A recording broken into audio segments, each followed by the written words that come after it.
약할 때 강함 대신에 나의 보배가 되신 주 나의 모든 것 주 안에 있는 보물이 하나님은 공의로우신 분이십니다. 그렇기 때문에 죄에 대하여서는 절대 지나치실 수 없는 분이십니다. 여러분도 이 사실을 인정하십니까? 하나님은 사랑이십니다. 죄를 미워하시지만 하나님의 그 사랑의 성품을 결코 감추실 수 없는 그런 하나님은 사랑이시라고 요한에서도 밝히고 있습니다. 하나님은 지혜가 완전하신 분이십니다. 그 지혜로서 새초부터 새말까지 하나님께서는 온 땅에 기초를 세우시고 지금도 하나님의 지혜로서 이 세계를 움직이시며 운행하고 계시는 줄로 믿습니다. 우리 인간은 하나님의 그 지혜로우심을 측량할 수도 없고 헤아릴 수도 없습니다. 오늘 본문의 말씀은 간교한 뱀의 유혹에 빠져 죄를 범하였던 하와에게 하나님께서 더하시는 내용의 그런 말씀입니다. 하나님께서 뱀에게는 저주라는 단어를 사용하셨지만 여자에게나 아담에게는 저주라는 단어를 직접적으로 사용하시지는 않았습니다. 다만 그 죄에 대한 형벌이 임한 것을 볼 수 있습니다.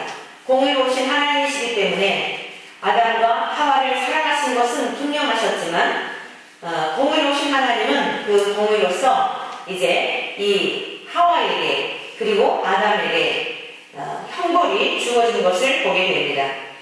여자에게는 불순종의 결과로 잉태의 고통과 해산의 수고가 더해졌고 또 이 말씀을 통해서 보게 되면 본래 잉태하는 고통이 없었던 것은 아닌 것을 알 수 있어요.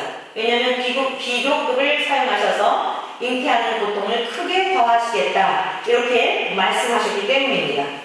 이 생명체를 품게 되는 것은 고통스러운 일이지만 우리가 생각하는 어떤 그런 고통이나 그 아픔이 아닌 본래 그것은 어떤 기쁨이요 환희였던 이런 것이었겠죠. 왜냐하면 창세기 1장 28절을 통해 하나님께서 사람을 창조하시고 그들에게 복을 주어 말씀하시기를 생육하라 번성하라 하셨기 때문입니다. 그리고 생육하라고 하셨고 번성하라고 하셨던 하나님께서는 보시기에 심히 좋은 상태로 완전하게 인간을 창조하셨기 때문에 애꿎게 여인이 아기를 낳을 때에 어떤 그 임신하는 고통을 경험하고 또 해산하는 수고를 더할 그런 일이 없었겠지요. 이것은 형벌이 왔기 때문입니다. 죄에 대한 그런 결과인 것을 볼 수 있습니다. 또 하나의 형벌은 남편과의 관계입니다. 여자는 남편을 원하고 남편은 여자를 다스리게 되는 이러한 형벌이 오게 되었는데 오늘 이 본문의 대략적인 말씀을 가지고 창세기에 나타난 복음 9번째로 이것이 복음과 어떤 연관성이 있는지 과연 이 여자에게 임한 형벌을 통하여 하나님께서는 오늘 이 시대를 살아가고 있는 그리스도인들에게 무엇을 말씀하시려고 이 말씀을 기록하셨는지 오늘 진리의 영이신 성령님께서 저와 여러분들의 마음을 밝혀주시고 지혜와 계시의 영을 허락하여 주셔서 깨닫게 되고 하나님의 풍성하신 은혜를 경험하게 되는 전 존재적으로 우리가 경험하게 되는 복된 이 시간이 되시기를 주님의 이름으로 간절히 축원합니다. 여자에게 임한 이 형벌의 의미는요, 첫째, 해산의 고통이 주어졌습니다. 자, 우리 함께 창세기 3장 16절 말씀을 같이 보시도록 하겠습니다. 우리 한 목소리로 합독하도록 합니다. 시작. 또 여자에게 이르시되 내가 네게 임신하는 고통을 크게 더하리니 내가 수고하고 자식을 낳을 것이며 너는 남편을 너를 다스릴 것이니라 하시고 아멘. 이것이 오늘 본문의 말씀인데 임신하는 고통과 수고하고 자식을 낳게 되는 이런 형벌이 주어진 겁니다. 자, 우리가 여기서 여자라고 하는 이 단어를 문자적으로 한번 우리가 생각해 보도록 하겠습니다. 이 여자라고 하는 단어를 문자적으로 생각한다면 이 모든 산자의 어미가 된 하와를 통하여 우리 인류가 지금 다 태어난 겁니다. 그러면 이 우리가 성별을 나눌 때 여성과 남성 이렇게 나누잖아요. 여성에게 주어진, 여자에게 주어진 형벌을 문자적으로 생각한다면 우리는 피할 수 있는 길이 있습니다. 이게 뭐지요? 임신하는 고통을 크게 더하시겠다고 하였기 때문에 여성들이 임신을 안 하면 되는 거예요. 문자적으로 이것을 해석한다면 또 남편을 다스리게 너는 남편을 원하고 남편은 너를 다스릴 것이다 이러지 않습니까? 결혼을 안 하면 되는 거예요. 그러면 오늘 이 말씀으로부터 자유할 수 있는 사람들이 누굴까요? 불임 여성들, 결혼하지 않은 처자들. 여러분 이런 사람들은 이 말씀과 구태여 이 행보를 받지 않아도 될 거 아니겠어요? 그렇다면 이 말씀은 무엇인가 진리라고 말씀할 수가 없습니다. 이 문자적인 단순히 여성이 임신을 할 때에 크게 고통을 더하고 자식을 낳을 때에 수고하고 낳는다라고 한다면 이것이 여자에게 임한 형벌이라고 한다면 그리고 이 형벌을 피하는 길이 있는데 결혼을 안 하고 아기를 안 낳으면 되는 거예요. 그러면 그 벌을 받지 않는 것이니까요. 과연 하나님께서 그런 의미로 이 말씀을 주셨겠는가?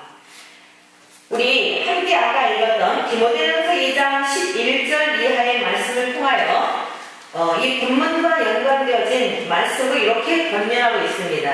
우리 다시 한번 디모데전서 2장 11절 이하에 있는 말씀을 같이 찾아 읽도록 하겠는데요. 제가 읽겠습니다.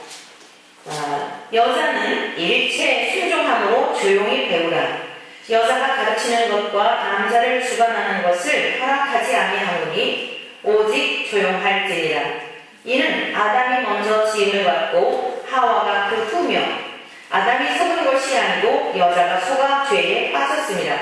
자, 여기까지는요 우리가 이 지금 아담과 하와가 동일하게 죄를 지었지만 다음 주에 우리가 아담에게 임한 형벌에 대한 것을 말씀을 다음 주에 이어서 듣도록 하고요. 오늘 지금 하와에게 임한 이 형벌 때문에 바울 사도는 이 목회 서신인 디모데를 향하여서 목회를 할 때에 그 교회 안에 있는 직분자들이라든가 공동체 안에 그 성도들이 어떠해야 될 것인가에 대한 것을 말씀하고 있는데 그 앞부분에 있는 말씀 8절 이하에 보면은 이 남자들은 8절 보십시오. 그러므로 각처에서 남자들이 분노와 다툼이 없이 거룩한 손을 들어 기도하기를 원하노라. 또 이와 같이 여자들도 단정하게 옷을 입으며 소박함과 정절로서 자기를 단장하고 따은 머리와 금이나 진주나 값진 옷으로 하지 말고 오직 선행으로 하기를 원하노라. 이것이 하나님을 경외한다 하는 자들에게 마땅한 것이니라. 이렇게 말씀하면서 11절 이하에 쭉 지금 왜 여자가 이렇게 해야 하는지, 그것은 아담이 먼저 꼬임을 받은 것이 아니라 하와가 먼저 꼬임을 받았기 때문에 여자는 교회 안에서 가르치는 것을 허용하지 않겠다. 조용히 배워라. 남자에게 배워라. 이렇게 말씀을 하는 것을 통하여 일부 이 신학자들은요, 교회 안에, 지금 우리나라에도 그래요. 어떤 교단에서는 여성 목사 안수를 주지를 않아요. 여자들을 가르치는 것을 허락하지 않았기 때문이다라고 하는 이런 말씀들을 들어서 그렇게 이야기를 하고 있습니다. 그런데 오늘 여기까지 14절까지의 말씀만 보게 되면 문자적으로 그런 것 같이 보여요. 그런데 마지막 15절에 있는 말씀을 통하여서 구원과 연관되어 말씀을 맺고 있는 것을 볼 수 있습니다. 그러나 여자들이 만일 정숙함으로써 믿음과 사랑과 거룩함에 거하면 그의 해산함으로 구원을 얻으리라. 해산을 함으로 구원을 얻는다는 거예요. 그러니까 앞에 지금 창세기 3장에서 형벌을 피하려면 결혼을 안 하고 남편의 다스림을 받을 이유도 없고 또 임신을 안 하는 건 더더욱 좋고, 왜? 그 고통을 당하지 않으니까. 우리가 이렇게 해석을 할 수 있는데요. 이 말씀은 이 창세기 3장 16절에 나타난 말씀과 오늘 여기 있는 말씀과를 볼 때에도 단순히 문자적인 여자라고 하는 그 여성을 지칭하는 이상의 의미가 있다는 것을 우리는 지금 알 수 있다는 이야기예요. 왜냐? 구원과 연관할 말씀하고 있기 때문입니다. 그래서 오늘 이 말씀은 여러분들에게 쉽게 말씀드린다면 지금 이 하와에게 임한 저주라고 한 이 형벌이라고 하는 것은요, 단순히 여성, 문자적인 여성, 성별 여성을 말하는 것이 아니라 구원받을 하나님의 백성들, 신랑은 그리스도요, 신부는 교회인데, 제가 이 하와가 태어나는 과정에 대한 걸 말씀드렸습니다. 말씀드렸지 않습니까? 아담이 잠들었을 때에 아담의 갈비뼈를 취하여서 하와가 태어났다. 이것은 단순히 인류의 역사에 아담과 하와가 여성이 태어나는 출생 과정을 보여주는 것이 아니라 그 모습을 통하여 하나님은 더 큰 그림을 가지시고 장차 진짜 신랑 두 번째 아담으로 오실 예수 그리스도를 통하여 그의 죽으심으로 그리스도의 신부된 자가 탄생될 것을 예표하고 있다는 것을 여러분에게 말씀을 드렸지요. 오늘의 말씀도 마찬가지예요. 단순히 여성에 관한 이야기가 아니라 구원받을 하나님의 백성들, 그리스도의 신부된 자들에게 임한 형벌이 그 하나님의 말씀을 불순종함으로써 우리 모두에게 죄의 본성을 지니고 태어나게 되었는데, 오늘 이 문제를 통하여 하나님께서는 우리들에게 무엇을 말씀하시려는가 하면은 마지막 절 2장 15절 디모데전서 2장 15절을 말씀 통하여 이렇게 말씀하시는 겁니다. 그러나 여자들이 만일 정숙함으로써 믿음과 사랑과 거룩함에 거하면 그의 해상함으로 구원을 얻으리라. 이렇게 말씀하시는 거예요. 사랑하는 성도 여러분요, 이 말씀은 하나님의 백성으로서의 삶을 살게 될 때에 날마다 자신의 죄를 회개하며 그리스도의 보혈로 단장하는 이러한 그리스도의 신도된 자가 어떤 삶을 살아야 될지에 대한 것을 말씀하고 있는 것이며, 그 죄를 회개하는 것을 해산하는 것으로 이렇게 말씀하고 있는 거예요. 그러니까 단순히 문자적인 의미가 아니라 해산함으로써 구원을 얻으리라. 여러분, 우리가 구원을 얻는 것이 어떻게 구원을 얻지요? 구원을 얻는 첫 번째 관문이 있습니다. 교회를 다닌다고 해서 다 천국에 가는 것이 아니에요. 우리 주님께서도 말씀하셨듯이 좁은 문으로 들어가라. 좁은 문으로 들어가기를 힘쓰라. 내가 너희에게 이르노니 들어가기를 구하여도 못하는 자가 많으리라. 이렇게 주께서 말씀하셨습니다. 들어가기를 구하여도, 천국에 들어가기를 구하여도 힘써도 못하는 자가 많다는 거예요. 천국에 들어가지 못할 자가 많다는 것입니다. 마태복음 7장의 말씀을 통해서는 주여 주여 하는 자마다 다 천국에 들어갈 것이 아니요 아버지의 뜻대로 행하는 자라야 천국에 들어갈 것임을 말씀하고 있습니다. 그래서 다 교회를 다닌다고 해서 무조건 다 천국에 들어가는 것이 아니라 전심으로 회개하고 자기 속에 있는 죄에 대한 것들을 다 토설하고 났을 때에 그때에 새 생명을 잉태하게 되는 겁니다. 여러분, 오늘 지금 하와를 통하여서 임신하는 과정에 대한 형벌을 말씀하고 있는데요, 이것을 여러분들에게 쉽게 한번 육적인 우리가 생명체가 태어나는 과정으로 설명을 해드리도록 하겠습니다. 여러분, 여성이 아기를 낳을 때에 임신을 할 때에 새 생명체를 품게 될 때에 그냥 품게 됩니까? 여인의 몸속에 있는 더러운 피가 다 쏟고 난 다음에 여성의 몸이 가장 깨끗한 상태에 있을 때에 생명체가 들어가서 한 생명이 탄생이 되는 겁니다. 믿습니까? 육적인 이런 이 인간이 탄생하는 과정을 통하여 우리가 어떻게 거듭나며 어떻게 새 생명체로 하나님 앞에서 새 생명을 낳게 되는지를 설명하기 위하여 이렇게 말씀하고 있는 거예요. 그런데 하나님의 나라는 비밀의 세계이며 하나님의 나라는 감추어진 노화와 같기 때문에 문자적으로만 생각하게 되면 우리가 앞서 제가 장구하게 설명했던 것처럼 시집 안 가면 되겠네? 남편 없으면 되지? 아기 안 낳으면 되지? 그러면서 우리가 나는 그 형벌로부터 면했네? 여러분, 이렇게 가볍게 우리가 생각할 수 있다는 거예요. 이 진리의 말씀, 생명으로는 하나님의 나라에 들어가는 것이 그렇게 가볍게 하나님께서 우리들에게 그렇게 편파적으로 어떤 시집 안 간 사람이 오히려 더 구원에 이른 자가 되고 한다고 한다면 이 말씀이 무슨 진리의 말씀이겠냐는 것이에요. 우리 주님이 이 땅에 오셨을 때도 많은 말씀들을 비유로 말씀하셨어요. 비유로 말씀하셔서 땅 다니는 많은 무리들이 깨닫지를 못하였습니다. 그때 제자들이 와가지고 한 예로다가 씨 뿌리는 비유에 대하여서도 그러했습니다. 이게 무슨 뜻입니까? 이제 어떤 사람이 씨를 뿌리는데 길가밭에 뿌렸다, 돌짝밭에 뿌렸다, 가시떨기나무에 씨가 떨어졌었다, 이런 비유들을 말씀하시는 거예요. 옥토밭에 뿌렸다, 이렇게 말씀하시는 거예요. 이게 무슨 뜻입니까? 왜 비유로 말씀하십니까? 라고 물었을 때에 이 진리의 말씀이 너희들에게는 허락되었으나 저들에게는 허락되지 않았기 때문에 비유로 말씀하시는 말씀하시는 것이다라고 이렇게 주님께서 그 깊은 의도를 말씀하시는 거예요.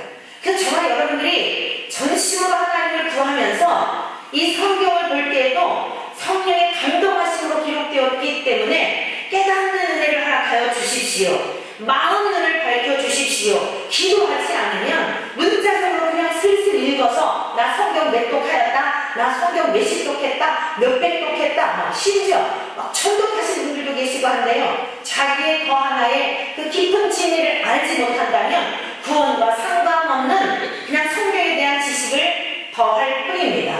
여러분 주께서 분명히 말씀하셨어요. 좁은 문으로 들어가기를 힘쓰라. 구하여도 얻지 못하는 자가 있다고 말씀하신 겁니다. 그때 또 다른 부분을 통하여 제자들이 말씀하시기를 그러면 누가 할 수 있습니까? 부자 청년이 재산이 많았던 부자 청년이 와서 선생님이요, 선한 선생님이요, 어찌하여야 내가 영생을 얻을 수 있을까요? 라고 묻습니다. 그때 주께서 말씀하시기를 성경에 무엇이라 기록되었느냐? 그러면서 그 사람이 성경의 율법을 다 꿰뚫고 있어서 다 율법에 대한 것을, 십계명에 대한 것을 이야기합니다. 내가 이것을 다 지키었나이다 라고 대답을 합니다. 그래? 오히려 너에게 한 가지 부족한 것이 있다. 너에게 있는 재산을 다 팔아서 가난한 자들에게 주고 그리고 나를 따르라 라고 말씀하십니다. 그랬더니 이 부자 청년이 재물이 많은 도로 근심하며 영생을 얻기를 위하여 죽게 나오기를 하였지만 그 마음에 쌓아둔 것, 내가 소중하게 여기는 것, 내가 생명처럼 사랑하는 것, 이것을 버리지 못하여서 그만 돌아가고 맙니다.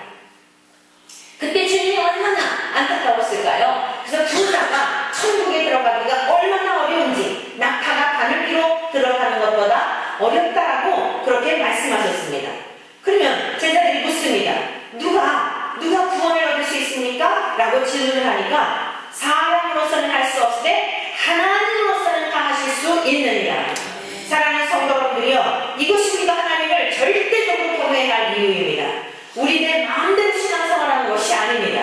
그 선한 의도를 가지고 영생을 얻기 위하여서 예수님을 찾아왔단 말이에요. 요즘으로 말하면 교회에 왔단 말입니다. 설교도 들었단 말씀입니다. 지금은 기록된 말씀을 통하여 주님이 만나주시기 때문에 말씀도 들었다는 거예요. 그런데 내가 소중하게 여기는 것, 내 마음속에 이것만큼은 포기할 수 없다라는 것, 반드시 여러분들에게 그것이 한 가지 있을 것입니다. 어떤 사람들은 그것이 재물일 수 있고, 어떤 사람들은 세상을 사랑하는 지위일 수 있고, 어떤 사람은 자식일 수 있고, 어떤 사람은 자기의 목숨일 수 있고, 자기의 건강일 수 있고, 자기의 시간일 수 있고, 다른 사람이 볼 때는 그거 별로 중요하게 생각하지 않지만 자신에게 있어서는 절대 이거 바꿀 수 없는 것, 절대 이거 내려놓을 수 없는 것. 여러분 바로 그것을 말씀하는 겁니다. 그것을 주님 앞에 내어드리지 않으면, 그것을 깨뜨리지 않으면 절대로 하나님의 나라에 들어갈 수 없는 것입니다. 그 부자 청년의 이야기는 다른 사람들의 이야기가 아니라 오늘 우리들에게도 너가 지금 그 한 가지 버리지 못하고 있는 것이 무엇이냐라고 말씀하시기 위하여 이 기록된 성경 말씀을 통해 그렇게 말씀하신 겁니다. 그래서 사람으로는 할 수 없으되 하나님으로서는 다 하실 수 있느니라. 이 말씀에 대하여 스가랴 4장 6절에서는 이렇게 말씀하고 있습니다. 이는 힘으로 되지 아니하며 능력으로 되지 아니하고 오직 나의 영으로 되느니라. 여러분, 험한 삶을 평지가 되게 하는 것, 우리들의 마음이 높아져 있고 딱딱하고 도저히 깨트려지지 않는 것, 여러분도 마음으로는 원하는데 실제적으로는 복음이 실제가 되지 못하는 것, 여러분의 힘으로 할 수 있는 것이 아닙니다. 하나님 앞에 기도해야 하는 겁니다. 성령님을 구해야 하는 것입니다. 주님, 머리로는 알겠는데 내가 정말 안 됩니다. 어떻게 하면 좋겠습니까? 하나님, 저를 불쌍히 여겨주십시오. 분명히 머리로는 이 성경으로는 알겠는데 내 삶으로는 전혀 그것이 말씀과 함께 따라가지 못하니, 행함이 앞서지 못하니 어찌하면 좋습니까? 주님, 저를 버리셨습니까? 아닙니다. 저 큰일 납니다. 버리시면 안 됩니다. 지옥에 가면 안 됩니다. 내가 온 천하를 다 잃어버린다 할지라도 주님 잃어버리면 살 수 없습니다. 사랑하는 성도 여러분들이요, 이것이 저와 여러분들이 마음을 겸비하여 주님 앞에 가져야 할 태초인 줄 믿습니다. 그리하게 될 때에 힘으로도 아니 되고 능으로도 아니 되지만 오직 하나님의 신의 힘으로 이제 우리 주님이 이 땅에 오셔서 고난을 당하시고 3일 만에 승천하시고, 부활하시고 40일 동안 이 땅에 계셨다가 하늘로 승천하시는 보내주신 성령님을 통하여, 약속하신 성령님을 통하여 간절히 구하는 자들에게 오순절 마가다라방에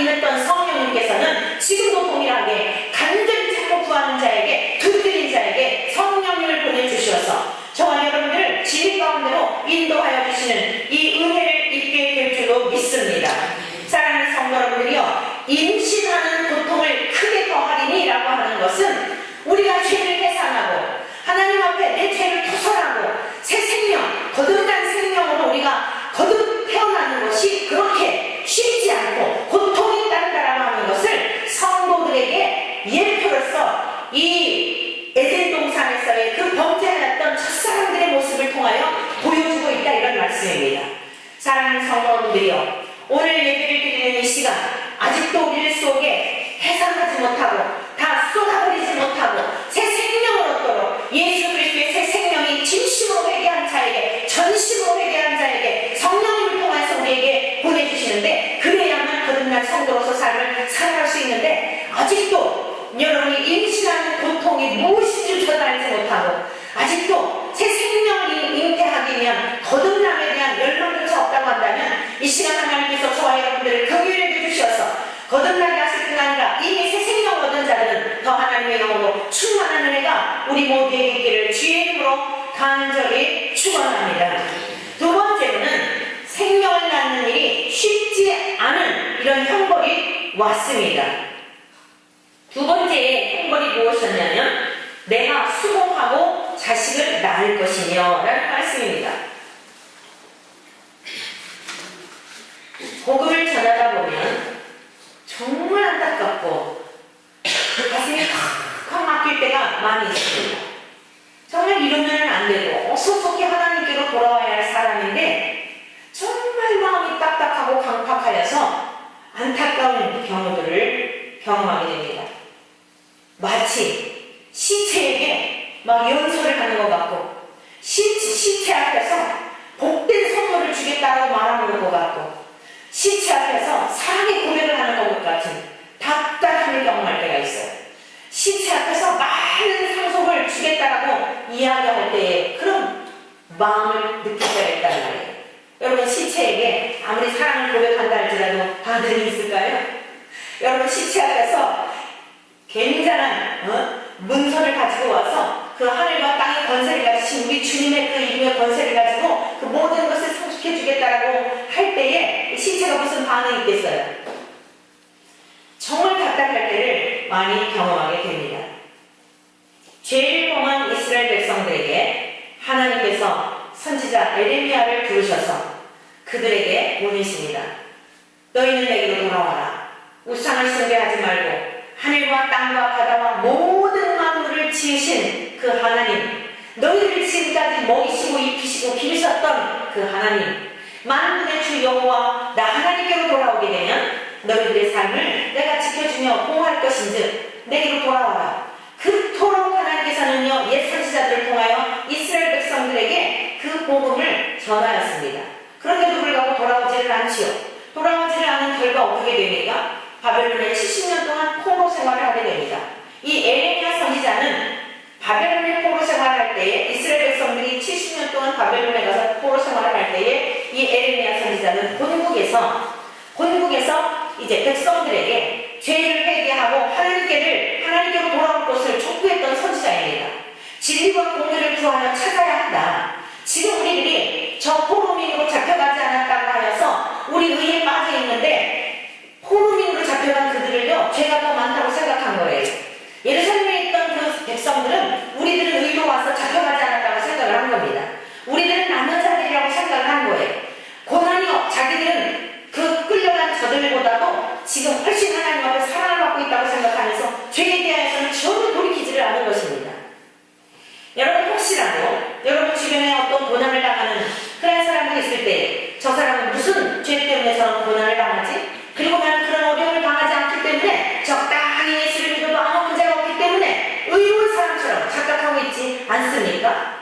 하나님의 방법은요, 바벨론에 70년 동안 포로로 잡혀갔던 그 사람들을요, 풀무불과 같은 곳에서 달달 뽑으셔가지고 그들을 들어쓰셨습니다. 그 70년 동안 훈련된 바벨론에서 포로 생활한 그들을 다 쓰셨고요, 예루살렘에서 끝까지 회개하지 않았던 이 사람들은요, 오히려 다 멸망에 이르게 되는 것이에요. 그래서 빨리 지금 기회를 주셨기 때문에 포로로 잡혀가지 않았다고 해서 안심하지 말고 진리와 공의를 구하여 찾는 한 사람만 있어도 예루살렘 성을 멸하지 않겠다고 하셨는데, 그 한 사람이 없어서 지금 이 지경이 되지 않았느냐? 빨리 우리 회개하고 하나님께로 돌아와야 한다. 이루서도 복음을 전하니까요, 들었을까요? 그들의 모습이 이 에레미야 선지자의 답답함과 그가 어떤 대우를 받았는지 에레미야 20장 7절 이하에 이렇게 기록하고 있습니다. 여호와여, 주께서 나를 권유하심으로 내가 그 권유를 받아 싸우며 주께서 나보다 강하사 이기셨으므로 내가 조롱거리가 되니 사람마다 종일토록 나를 조롱하나이다. 그러니까 이 에레미야 선지자가 너무 답답해서요, 전도할 마음이 안 생기는 거예요. 들어야지 말이지요. 아주 뭘 얘기를 해야 깨달아야지 말이지요. 영어로 듣지요, 건성으로 듣지요. 오히려 그 정도가 아니에요. 조롱을 하죠. 구덩이에 갖다 던지죠. 그러니까 주님 정말 싫습니다. 이 백성들에게 내가 왜 전해야 됩니까? 듣지도 않고 회개치도 않는데 무슨 의미가 있습니까? 그런데 뭐라고 이 고백을 하는 거예요? 주께서 나보다 강하심으로 이기셨다는 거예요. 또 다시 보내신다는 거예요. 자기 자신을 쳐서 복종하고 백성들에게 가서 말씀을 전하게 된 이 상황을 말하는 겁니다. 그런데 조롱거리가 되고 사람마다 종일토록 조롱한다는 겁니다. 내가 말할 때마다 외치며 파멸과 멸망을 선포함으로 여호와의 말씀으로 말미암아 내가 종일토록 치욕과 모욕거리가 됨이니이다. 에레미야가 전한 말씀이 무엇인 거예요? 말할 때마다 외치는데 파멸과 멸망을 선포한다는 거예요. 근데 백성들이 좋아하겠습니까? 당신들 이렇게 하나님 앞에 저주받습니다, 하나님의 심판을 받습니다, 누가 좋아하겠냔 말이에요. 그러니까 멸망, 이 치욕과 모욕거리가 되어 종일토록 정말 살 맛이 안 났겠지요. 그러면서 이렇게 결심을 하는 거예요. 내가 다시는 여호와를 선포하지 않냐며 그의 이름으로 말하지 아니하리라 하면 이렇게 결심을 하는 거예요. 하도 답답해서 나의 마음이 불붙는 것 같아서 골수에 사무치니 답답하여 견딜 수 없나이다. 사랑하는 성도 여러분이요, 이렇게 강박하고 완고한 것이 우리의 인생의 모습이에요. 생명의 길로 사는 길로 선포해 주는데도 조롱하고 멸시하고 핍박하고 얼마나 답답하냐. 내가 다시는 야 얘기 하나 봐라. 그래, 너 파멸이 되든지 멸망이 되든지 하나님의 저주 가운데 처하든지 망한 대로 해라. 다시는 내가 말하지 않겠다. 이렇게 결심한다는 거예요. 안 들으니까 야단쳐도 안 듣고 눈물로, 여러분 에레미야 선지자는 눈물의 선지자예요. 예루살렘 무리를 다니면서 눈물로 여러분들 회개하고 돌아오십시오. 하나님께로 돌아오십시오. 어찌 이렇게 마음이 강팍하고 어떻게 돌아오십시오. 심판받기 전에 돌아오십시오. 눈물로 고소하고 파멸과 멸망에 대한 말씀을 엄중한 말씀으로 경고해도 안 듣고, 여러분 이것이 우리 인간들의 모습이에요. 선악과의 열매를 먹는 순간 하나님 앞에 얼마나 강박하고 굳은 마음이 이렇게 인간들에게 석회와 같이 단단하게 굳어지는 모습으로 이렇게 바뀌어져 버리는지.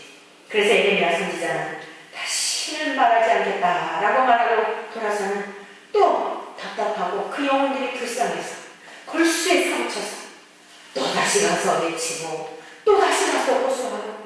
여러분 이것이 선지자의 모습이었던 것입니다. 바울 사도도 이렇게 증언하고 있어요. 고린도 교회가 많은 문제가 있었습니다. 교회 내에 분란이 있었고 가늠의 문제, 음란의 문제, 분쟁의 문제. 그래서 이렇게 편지를 씁니다. 내가 너희를 부끄럽게 하려고 이것을 쓰는 것이 아니라 오직 너희를 내 사랑하는 자녀같이 편하게 하는 것이다. 그리스도 안에서 일만 스승이 있으되 아버지는 많지 아니하니 그리스도 예수 안에서 내가 복음으로써 너희를 낳았습니다. 전에도 듣지 않을 때처럼 답답한 게 없습니다. 여러분 자녀들을 키우면서 이 유익이 뭐라 그랬죠? 아버지의 마음을, 하나님 아버지의 마음을 이해할 수 있는 것, 헤아릴 수 있는 것, 이것이 가족 공동체 안에서 주신 축복인 겁니다.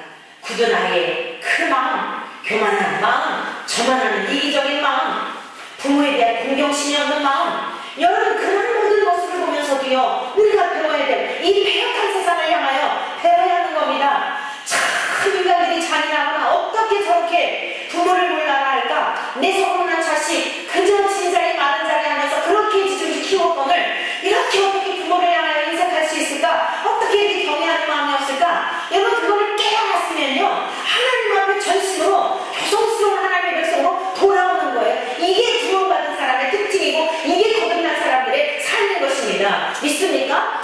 그 진심으로 깨닫게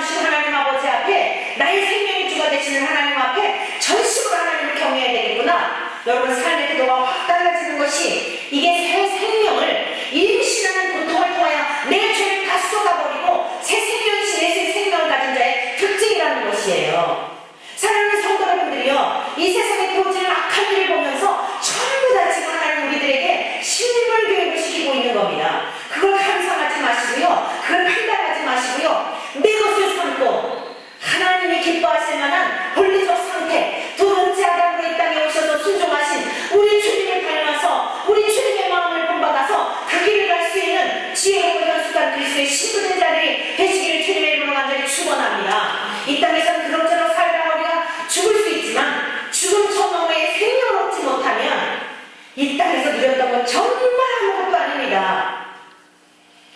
이전에 제가 알고 있었던 어느 사모님은요, 교인들이 말을 안 들으면 회초리를 가지고 오라 그래가지고 때렸다고 그러더라고요.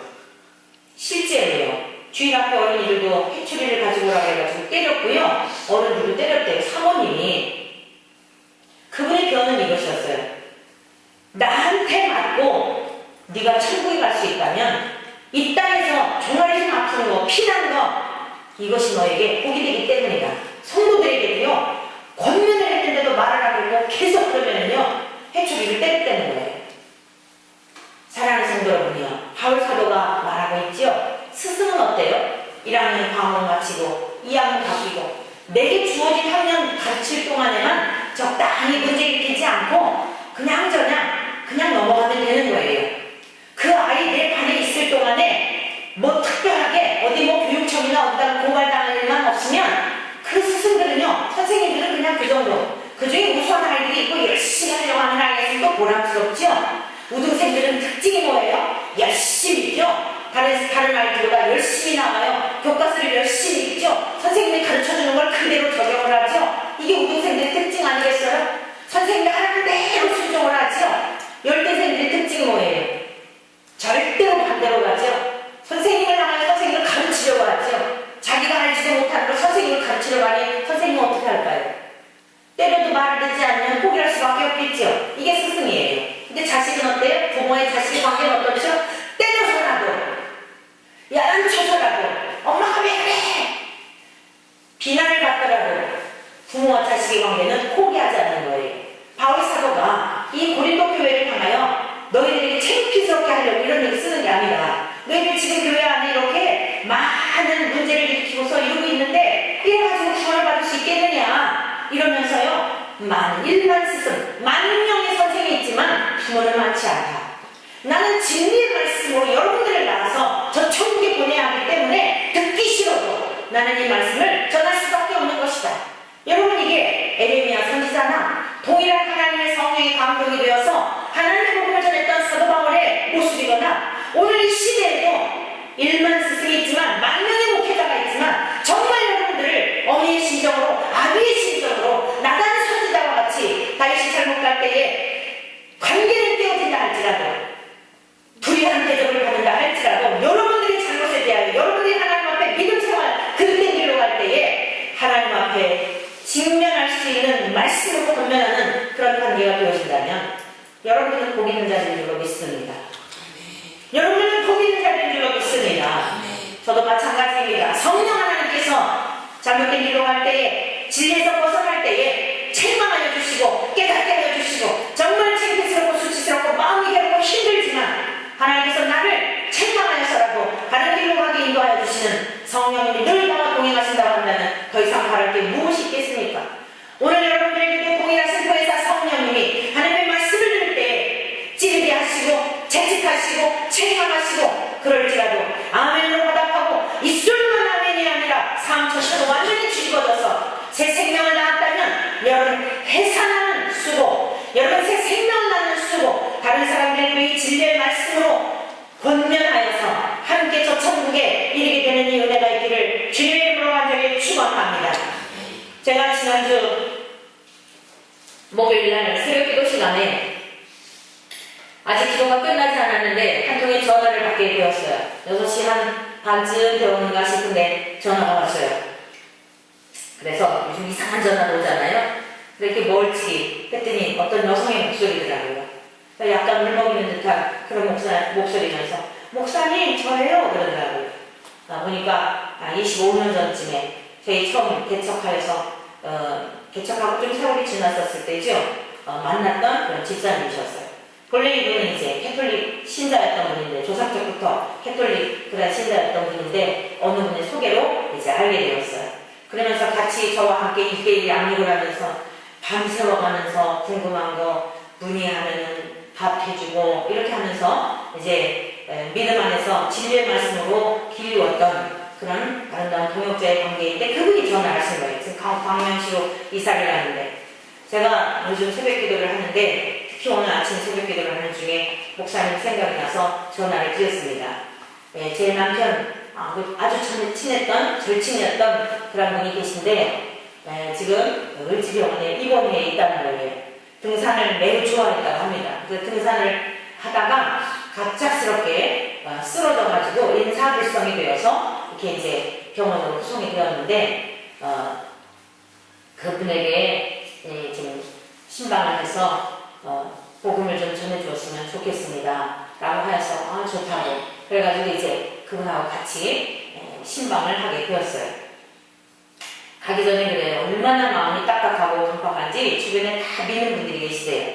그분이 다 주변에 믿는 분들이 계신데도 불구하고 그렇게 핍박을 하고 그렇게 아주 힘들게 아내도 믿음 생활을 잘하고 형수님도 잘하고 뭐 장로님도 목사님이고 뭐 형님은 장로님이고 주변에 다 믿는 분들이에요.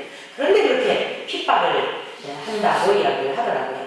근데 사실 저는 그 이제 그 환자 그분을 통해서도 또 다른 어떤 제 나름대로 생각했었지만은 이 집사님하고 대화를 하고 함께 식사를 하고 이 몇 시간 동안의 만남을 통해서 정말 하나님의 섬세하신 사랑과 한 영혼을 하나님이 선택하셔서 키워가시는 과정에 대한 그 하나님의 넉넉하신 사랑에 대한 것을 보면서 제가 굉장히 감동을 받았어요. 또 보람을 느꼈어요.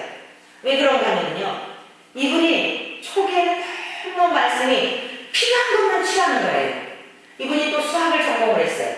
이래가지고 고등학교 수학 선생님을 했기 때문에 하나님의 말씀을 자기가 딱 기준을 정해놓고 받아들이고 받아들이고 싶지 않은 것은 이게 다 뱉어버리는 거예요. 그리고 또 그냥 가만히 그냥 혼자 생각하고 있으면 괜찮은데 가끔씩 툭툭 그래도 어떻게 우리가 믿음 하지만 어떻게 미래를 다 준비하지 않고 살아가며 뭐 또 특히 이 듣기 거슬리는 그 복음성 있는데 내일 일은 안 몰라요. 참 기독교인들은 너무나 대책이 없다는 거예요. 이분이 누구예요? 기독교인이에요. 기독교인이었고 집사 직분도 주었고요. 근데도 불구하고 참 기독교인들은 개념이 없다는 거야. 그 왜 이렇게 부지런하지 않고 성실하지 않고 그러면서 이제 가끔씩 가난한 사람들 보면 이해가 안 된다는 거예요. 아니 가서 열심히 일을 해가지고 그러고 살지 왜 저러고 저렇게 그러는지 이해가 안 돼요. 전부 내 신앙이 기준이 되어서 특히 내가 준비를 하고 내가 뭐를 해야지 이 내가 나의 성실 나의 부지런함 이랬던 분이에요. 그래도 이제 만날 때마다 이제 많이 세월을 흘렀지요. 너무 많이 달라져 있더라고요. 너무 많이 달라져 있고 오히려 이래요. 자기 주변에 누구가 있는데 아무리를 보니까 날라리 신자라는 거야. 교회 발도장만 찍고 다니는 날라리 신자고 그래서 그 사람도 복음이 필요하고 이런 이야기를 하는 거예요. 그런 게 느껴져요. 그랬더니 네 이제 좀 알겠어요. 교회 그냥 왔다 갔다 하는 거지 전심으로 하나님을 믿는 것 같진 않아요. 이러면서 너무 달라져 있더라고요. 이튿날 문자가 왔어요. 목사님 제 인생에 있어서 제 신앙의 여정에 있어서 목사님 저에게 파라를 제 영향력을 미친 분이에요. 너무 고맙습니다. 그런 얘기를 하더라고요. 여러분 그 한 집사님이 신앙생활을 하기까지 얼마나 많은 분들이 저 혼자만 그랬겠어요? 또 그분이 이사 와서 다른 목사님을 만나게 되고 또 다른 분들의 기도가 있었고 주변에 다른 사람들의 그 한 생명을 낳기 위해서 창세전부터 하나님께서 그를 준비하셨고 여러분 이토록 하나님은요 저와 여러분들 한 사람을 하나님의 온전한 사람으로 만들기 위하여 이럴 때 이런 사람을 만나게 하시고 저럴 때 저런 사람을 만나게 하셔서 하나님은 하나님의 사람들로 세워가신다는 거예요. 이 하나님의 사랑을 여러분도 믿으십니까? 제가 이제 그 남자분한테 갔어요. 저는 기독교라는 종교를 전하기 위해서 온 거 아닙니다. 이분이 등산을 다니는 이유가 있더라고요. 자연 친화적인 삶을 가셨던 거예요. 1년에 100일을 산에 다니신대요. 그런데 그 일반 등산가들처럼 그래서 가는 게 아니고 책을 가지고 가서 그 봄철이 되면은 그 새싹이도 없고 꽃망울이 터지고 너무너무 예쁘고 신비스럽다는 거예요. 형제님이 봄이 되면 꽃망울이 터지고 새싹이 돋는 것을 통하여 신비스럽고 사랑스럽고 예쁜 것을 발견하셨는지는 모르겠지만 그 주 나뭇가지에서 새 생명이 움트게 하시는 이 모든 만일의 주인이 되시는 창조의 근원이신 하나님에 대하여서는 깨닫지 못하고 혹시라도 마음에 담을 쌓고 살아오셨던 것은 아니신지. 그분이요, 시촌에 있는 유명한 사립대학에서 대학을 다니시면서 체투도 다 예배도 다 드렸대요. 머리도 다 아는 거예요. 오늘 저는 우리 형제님에게 한 가지를 주문하고 가겠습니다. 원하신다면 제가 다시 오겠습니다. 하나님, 정말 내가 그토록 좋아하면서 다녔던 이 산, 그 아름다운 산을 창조하시고 그 창세기 1장 1절을 제가 펼쳐드렸어요. 이걸 한번 보십시오. 성경 보셨습니까? 뭐 기본적으로 체크 시간에도 안 받겠습니까? 보십시오. 창세기 1장 1절. 태초에 하나님이 천지를 창조하십니다.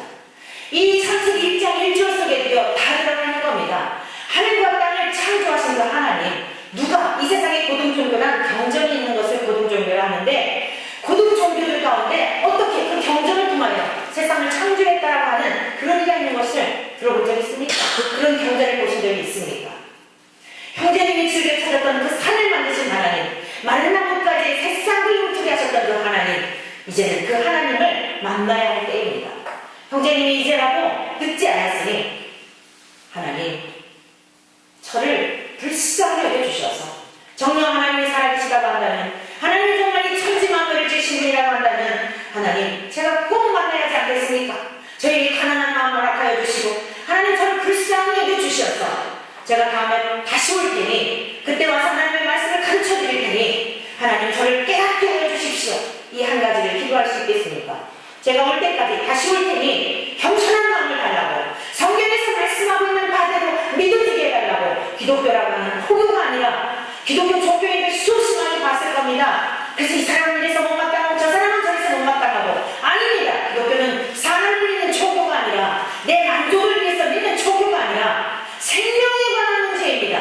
형제님 이번에 경험해봤을 겁니다. 급성 폐렴이 와가지고요, 죽을 뻔하다는 거예요. 지금은 신부전증으로 와가지고요, 병실에서 밖에 나가지도 못하는데, 거기 있는 그 환자들이 다 지금 이동한 환자들인데 혹시라도 다른 분들에게 이런 안 좋은, 자기가 지금 면역력이 약하기 때문에 그럴까 봐서. 이게 1월달부터 지금 그리고 작은 병실에서 왔다 갔다 이러고 사신다는 거예요. 하나님이 기회를 주신 겁니다. 겸손한 마음으로 하나님, 저에게 하나님의 말씀을 깨달을 수 있도록 하나님의 성령을 보내주시고, 정말 말씀을 들을 때, 깨달을 때, 배울 때에 깨달아지게 해주십시오. 이 한 가지를 기도하시겠습니까? 약속을 받고 왔어요. 사랑하는 성도 여러분들이요, 기독교는 값싼 종교가 아닙니다. 값싼 종교가 아니에요. 기독교는 생명을 그리스도교, 우리가 예수 그리스도를 믿는다는 것은 생명에 관한 것이며 살고 죽음에 관한 것임을 여러분 명심하시기를 축원합니다. 그래서 저와 여러분들이 생명을 얻었다고 한다면 예수 그리스도와 연합한 자로서 이 예수 그리스도의 생명을 받은 사람들에게 나아야 하는데, 오늘 창세기 3장 16절에 말씀하기를 그것이 쉽지 않다는 겁니다. 수고하는 고통이 있다는 겁니다. 해산할 때에, 생명을 낳을 때에. 그런데 어때요? 저와 여러분들 스스로 하는 것이 아니라 우리를 구원하여 주신 주님이 저와 여러분들의 새 생명을 낳으셨을 뿐만 아니라 새 생명을 낳을 수 있도록 성령께서 권능을 주실 줄로 믿습니다. 세 번째, 이 형벌은 무엇인가 하면 지배하려는 이런 본성을 이제 갖게 된 것입니다. 사도 바울은 하와가 아담의 후에 지혜받았을 뿐만 아니라 뱀에게 먼저 속았다는 것을 지적한 것, 우리가 아까 디모데전서 2장 12절의 말씀을 보셨지 않습니까? 그래서 남자를 주관하려 하거나 가르치지 말라는 거예요. 조용히 배우라고 이렇게 가르치고 있어요. 무엇을 말씀하는가? 오늘 성도는 교회의 머리가 되시는 우리 주님 앞에 아담의 갈빗뼈를 취하여 하와가 나온 것처럼 우리 주님의 십자가의 죽으심을 통하여 그 보혈로서 저와 여러분들이 깨끗함을 입은 그리스도와 연합한 자가 되었다고 한다면, 하나님의 진리의 말씀 앞에, 주님의 말씀 앞에 절대 순종해야 할 줄로 믿습니다. 왜 그러느냐 하면요, 에덴 동산에서의 죄가 불순종 때문에 들어왔기 때문이에요. 여자는 일체 순종함으로 조용히 배우라. 여자가 가르치는 것과 남자를 주관하는 것을 허락하지 아니하노니 오직 조용할지니라 라고 하는 이유가 무엇인가 하면, 너는 남편을 원하고 남편은 너를 다스릴 것이니라. 이 한번이 맞지 않습니까? 여기서의 원하다, 남편을 원하다라고 하는 것은 원어적인 의미로 어떤 의미를 갖고 있냐면 지배하다, 장악하다라고 하는 의미를 갖고 있는 거예요. 이 죄가 들어오니까요, 선악과 열매를 따먹고 나니까 완전히 그냥 이 사람의 눈이 밝아져 버린 거예요. 그래서 본래적인 형상을 잃어버리게 되면서 지배하고 장악하려고 하는 이런 형벌이 된 겁니다. 그러니까 내 마음도 내가 안 되는 게 바로 그런 거예요. 가정에서도 다툼이 왜 일어나요? 10년 동안 보통 이 싸움이 일어난다고 해요. 결혼해가지고. 그래서 어느 편이 강하냐에 따라가지고 강한 쪽이 이제 그 집안의 승기를 잡고 이끌어간다 하거든요. 이게 자존심 싸움이 되는 거예요. 서로. 문자적인 의미에 이런 정도만 있는 게 아니에요. 우리는 하나님, 우리의 영원한 아버지가 되실 뿐만 아니라 이사야 선지자를 통해서도 에레미야 선지자를 통해서도 나는 너의 남편이다 이랬잖아요. 하나님께서 이스라엘 백성들을 향하여 오늘 영적 이스라엘 백성된 저와 여러분에게 그리스도의 신부일 뿐만 아니라 구약에 쓰는 하나님 이스라엘 백성들 나는 너의 남편이다 이랬지 않습니까? 남편은요 지배하고 다스리려고 한다니까요. 하나님을요 지배하게 하고 내가 하나님이 되려고 하는 이 죄성을 가지고 태어났다니까요. 그래서 창세기 3장 22절에 이렇게 말씀하고 있어요. 선악과 열매를 따먹은 결과 그들이 어떻게 되었어요? 우리 중 하나같이 되었다. 선악을 아는 일에 우리 중 하나같이 되었다는 거예요. 인간들이 다 신이 되어 있는 겁니다. 신앙생활이 왜 어려우냐? 다 제가 신이 되어 있는 거예요. 내가 기준이 딱 서 있어서요, 아무리 누가 얘기를 해도요, 고래신줄 같아갖고 절대 바뀌지 않아요. 여러분, 이게 형벌이에요. 이게 형벌이에요. 이것을 깨뜨리고 이것을 십자가로 끌고 가는 것, 그리고 여러분 이것을 십자가에 같이 못 박는 것, 이것이 우리의 자아를 죽이는 것이고 우리의 교만을 죽이는 것이고, 그리할 때에 십자가에 죽으셨던 우리 주님이 3일 만에 부활하신 것처럼 주님의 부활에 참여할 수 있게 된 줄로 믿습니다. 넌 그래라, 나는 내 길을 가리라. 축복인 줄 아십니까? 여러분, 이것은 정말 하나님이 정말 나를 버리셨는지, 아니면 하나님이 기회를 주시는데도 불구하고 계속 하나님이 나를 선택하셨는데도 하나님의 마음을 상하게 하고 있는 시간이든지, 둘 중에 하나인 거예요. 오늘 저와 여러분들에게 하나님께서 부드러운 마음을 주시기를 간절히 축원합니다. 하나님을 지배하게 하다니요 말도 안 되는 것이지요. 하나님을 다스리게 하다니요 말도 안 되는 것이지요. 오늘 우리가 새 생명을 얻은 사람으로서 우리 안에 끊임없이 이런 싸움이 일어나고 있는 것을 하나님은 말씀하고 계신 겁니다. 그러면 왜 이런 형벌이 왔을까요? 여기서 옥석이 가려지는 거예요. 여기 하나님의 놀라운 신비가 있는 거예요. 진짜와 가짜가 가려지는 거예요. 하나님을 장악하려 하고 하나님의 말씀에 불순종하려 하고 하나님의 다스림을 받으려 하는 것이 아니라 내가 다스리려는 이 죄악의 본성 가운데 어떤 게 진짜 그리스도의 신비인지를 어떻게 알 수가 있습니까? 우리를 자꾸 십자가에 쳐서 복종하고 십자가에서 죽은 다음에 부활하신 주님과 연합한 사람은 기쁘고 즐거운 마음으로 두 번째 아담이신 주님이 순종하심으로써 우리들에게 구원의 길을 인도하신 것처럼, 여러분, 옥석이 가려지는 하나님께서는 이 비밀을 숨겨두신 것입니다. 그러므로 우리 예수 그리스도와 함께 연합하여 죽은 자는 주님의 말씀을 순종하는 것, 주님의 말씀을 사랑하는 것. 여러분, 주님을 사랑한다는 게 뭐예요? 주께서 말씀하셨어요. 요한복음을 통하여 계명을 지키는 것이라고 말씀하셨습니다. 계명을 지키는 것이 주님을 사랑하는 거예요. 그럼 하나님의 계명이 뭐예요? 하나님 사랑, 이웃 사랑 아니에요?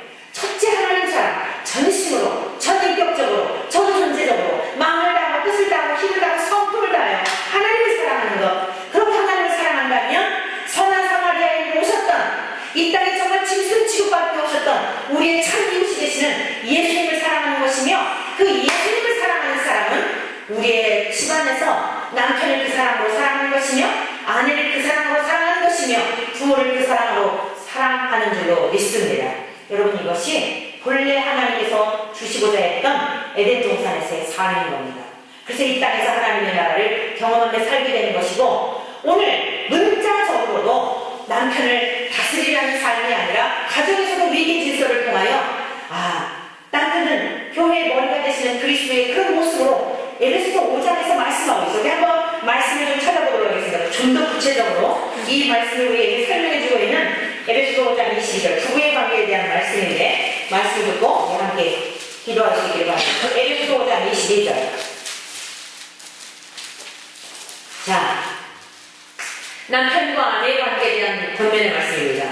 아내들이여 자기 남편에게 복종하기를 누구에게 하듯하라? 주께 하듯하라. 이는 남편이 아내의 머리되니 그리스도께서 교회의 머리인 것 같으니 그가 바로 몸의 구주시니라. 그러므로 교회가 그리스도에게 하듯 아내들도 범사에 자기 남편에게 복종할지니라. 남편들아 아내 사랑하기를 그리스도께서 교회를 사랑하시고 그 교회를 위하여 자신을 주신같이 하라. 이는 곧 물로 씻어 말씀으로 깨끗하게 하사 거룩하게 하시고 자기 앞에 영광스러운 교회를 세우사 티나 주름 잡히는 것이나 이런 것들이 없이 거룩하고 흠이 없게 하려 하시니라. 28절 다 같이 읽습니다. 시작. 이와 같이 남편들도 자기 아내 사랑하기를 자기 자신과 같이 할지니 자기 아내를 사랑하는 자는 자기를 사랑하는 것이라.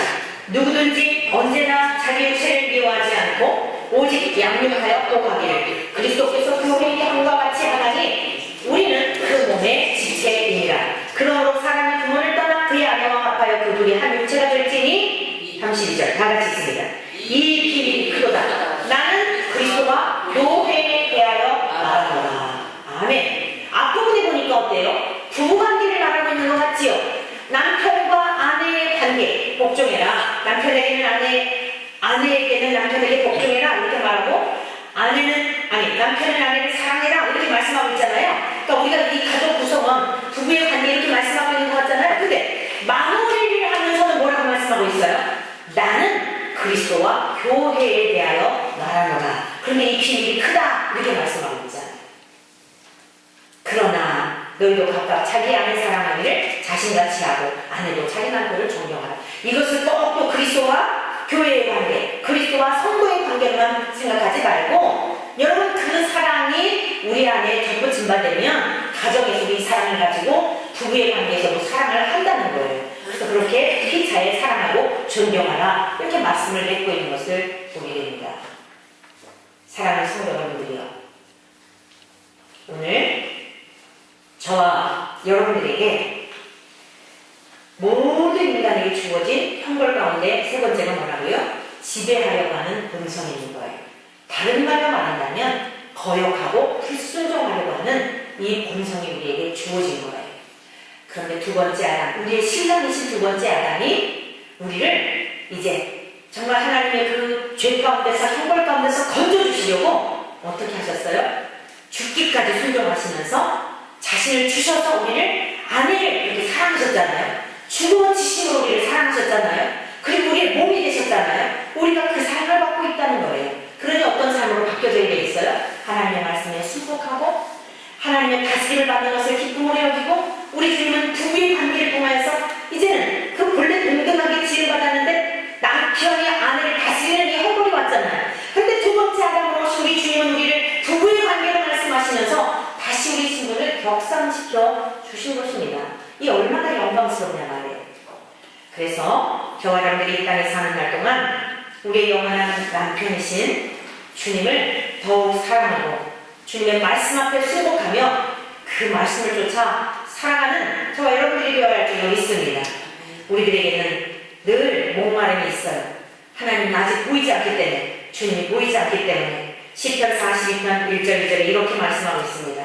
하나님이여 사슴이 시냇물을 찾기에 갈급함같이 내 영혼이 주를 찾기에 갈급하니이다. 내 영혼이 하나님과 살아계신 하나님을 갈망하는 내가 어느 때에 나아가서 하나님의 얼굴을 배울까? 여러분, 거룩한 성도들에게는 이 목마름이 있습니다.